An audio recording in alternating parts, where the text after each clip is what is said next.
The committee had earlier given the IGP a 48-hour ultimatum to produce Adeyemi to explain how the purported agency secured office space at the Federal Secretariat and received a 1.32 billion naira allocation in the 2026 Appropriation Act.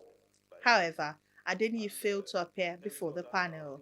A Deputy Commissioner of Police, Olufemi Akinola, representing the IGP, said the suspect is being held following a valid court remand order and cannot be released to appear before the committee unless the order is vacated.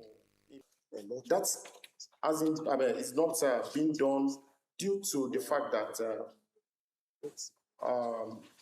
is at present, that is the suspect being held in custody based on a subsisting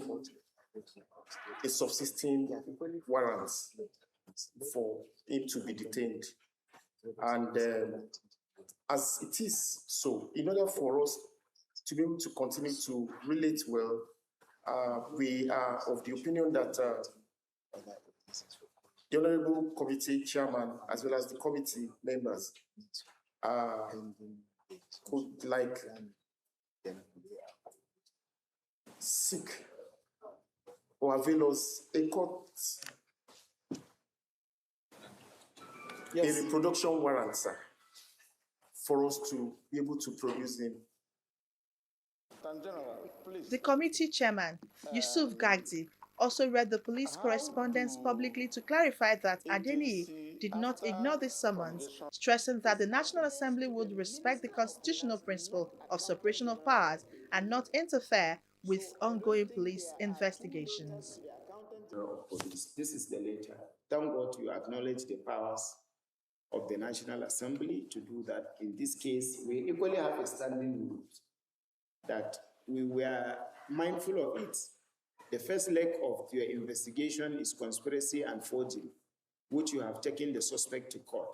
That is why on the issue of conspiracy, we are not saying anything about what is before the court, because our house rule equally is a respecter of democratic trinity and the principle of federalism, separations of powers.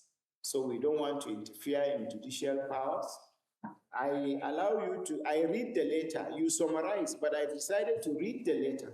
Lawmakers also questioned the Director of Consolidated Accounts in the Office of the Accountant General of the Federation, Usman Abubakar, over the processing and movement of official correspondence allegedly sent by Adeyemi to the Accountant General's office. The Permanent Secretary State House exists. It is not fake, sir. But the Department of Administration and Support Service does not exist. Honorable Chairman, sir, let me clarify that if a letter is coming to Accountant General's office and it says, "Attention, Director of Federal Projects," even if that department doesn't exist, the letter must first come to Accountant General. So letter must first go to Permanent Secretary State House. So the idea is, if this office does not exist, it is unraveled. Following his responses, Yusuf Gagdi faulted the role played by the Director of Consolidated Accounts, raising concerns over the handling of documents linked to the purported agency. The committee says it will continue engaging the Nigerian Police Force and other relevant institutions to unravel the truth. From the National Assembly, Flora Iwanya, Arabian News.